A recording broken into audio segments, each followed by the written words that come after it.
नमस्कार, इंडिया अपडेटमध्ये आपलं स्वागत. तर काय सांगाल आज तुम्ही? जय भीम, जय मूलनिवासी. मी advocate Vijay Wankhede, people's party of India democratic या पक्षाचा वरिष्ठ कार्यकर्ता. आमचे सहकारी Sunil Salve, people's party of India democratic या पक्षाचे शहराध्यक्ष. आज आम्ही आमच्या वैयक्तिक कामानिमित्त JDR ऑफिस छत्रपती संभाजीनगर यांना भेटण्यासाठी आलो. तर असं दिसलं की बहुतांश कर्मचारी गैरहजर होते. JDR साहेब सुद्धा छत्रपती संभाजीनगरवरून त्यांना जी जिल्ह्यामध्ये वापरण्यासाठी गाडी दिलेली आहे सरकारने, तिचा वापर करत ते नाशिकला गेलेले आहे. गेले तर गेले, ठीक आहे, परंतु त्यांचं जे मुवमेंट रजिस्टर आहे एस्टॅब्लिशमेंट मधलं, तिथंही त्यांनी काही भरलेलं नाही. आम्ही पूर्ण JDR ऑफिसमध्ये SR जिथं जिथं रजिस्ट्री होतात, जे दस्त नोंदवल्या जातात, तिथं फिरलो. तिथल्या कर्मचाऱ्यांच्या गळ्यात काही सरकारी आयडेंटिफिकेशन आय कार्ड दिसले नाही. त्यासोबतच प्रत्येक ठिकाणी जनतेकडून साध्या साध्या दस्तांसाठी 1 लाख रुपये ते 15,000 20,000 अशा पद्धतीचे पैसे घेतले जातात गैरकायदेशीर. अशा जनतेच्या तक्रारी आमच्याकडे आलेल्या होतात. म्हणजे जिथं 2,000 रुपये लागतात तिथं 20,000 रुपये घेतल्या जातात. म्हणजे आणि जिथं फक्त 13 लोक आहे रजिस्टर्ड, इथं जे परवानाधारक दस्तलेखक आहे प्रशासकीय अधिकारी राठोड यांनी सांगितलं, परंतु त्यांच्याकडं डाटा एंट्रीला किती पैसे लागतात, दस्त नोंदणीला किती पैसे लागतात, दस्त तयार करण्यासाठी किती पैसे लागतात, असं कुठलाच रेट चार्ट लावलेला नाही ना. त्या एजन्सीच्या दुकानामध्ये लावलेला नाही किंवा यांच्या SRO ऑफिसमध्ये सुद्धा लावलेला नाही. म्हणजे येन केन प्रकारे जनतेला इतकं या ऑफिसच्या माध्यमातून लुटल्या जात आहे, हे आमच्या निदर्शनास आलं. आणि म्हणून आज आम्ही सर्व आपल्या माध्यमातून महाराष्ट्राच्या जनतेला हे दाखवलेलं आहे.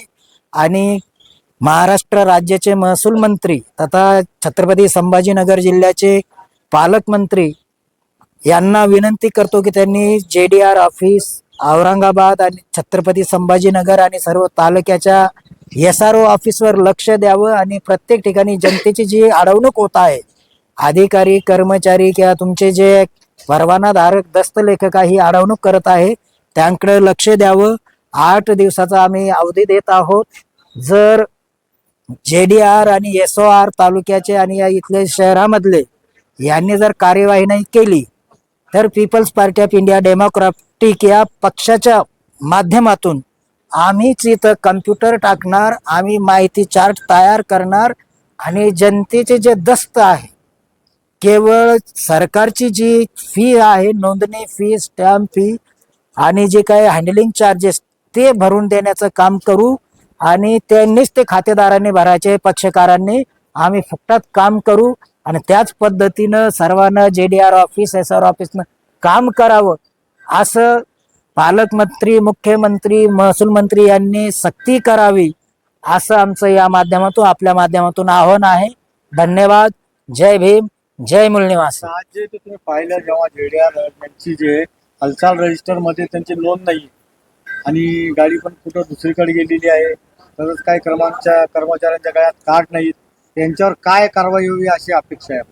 आता पहिल्या वेळेस काय म्हणता, गुन्हा केला त्याला माफ करायला काही हरकत नाही, परंतु ते 8 दिवसामध्ये बदल नाही झाला सोमवार मंगळवार पासून, तर मग त्यांना गरज नाही कार्ड घालण्याची किंवा त्यांना सरकारचे नियम पाळण्याची गरज नाही. तर सरकारला सांगू, यांना बडतर्फ करा, सस्पेंड करा, घरी पाठवा. जे लायक जे सिव्हिल सर्व्हिस ऍक्ट मध्ये कामं करतात सेवा संदर्भाचे, त्यांना नवीन रिक्रूट करा, असं आम्ही स्टँड घेणार आहोत. काही खासगी लोकही तुम्हाला आतमध्ये दिसले, हो, याबद्दल काय सांगेल? आता त्याच्यामध्ये असं वाटलं का हे जे खाजगी लोक आहे हेच त्यांच्या अधिकाऱ्यांचे बगलबच्चे दिसतात, कारण यांच्या माध्यमातूनच अव्वाच्या सव्वा गैरकायदेशीर पैसे घेतल्या जातात. आणि म्हणून ते त्यांचं समर्थन करत होते. ते आता आले, एक महाशय जे वकील नाही, त्याच्या चेहऱ्यावर वकिलीचं काही हे दिसत नव्हता, बाज दिसत नव्हता, पण ते मध्ये काम करत होते सर्च. आता मी वकील म्हणून तिथे कित्येक वेळेस गेलो, नुसतं उभ्या रजिस्टर देत असतात, सांगा पैसे पावती भरली दाखवा आणि हे घ्या रेकॉर्ड. पण तिथे ते बसून इतर डॉक्युमेंटवर दस्तावर शिक्के मारत होते, सही करत होते. म्हणजे हे जे त्यांचे 0 कर्मचारी बाहेरचे ठेवलेले आहे असं मला ते वाटतं. आपलं नाव सांगा. मी advocate Vijay Wankhede, people's party of India democratic या पक्षाचा वरिष्ठ कार्यकर्ता, छत्रपती संभाजीनगर.